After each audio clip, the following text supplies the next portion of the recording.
Okay, so now we're going to look at the bass line, bass riff. On your sheet, you've got the outline for the A major chord. Okay, so what you're going to do is you're going to press A 3 times, then E, then C sharp, then E.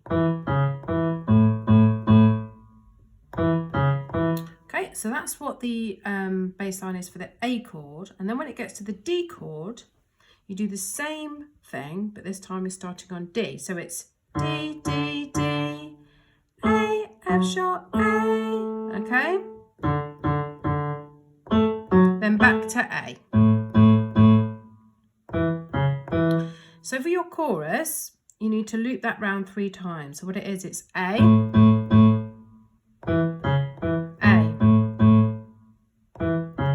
D, back to A. So you're going to practice that a few times before you record it in.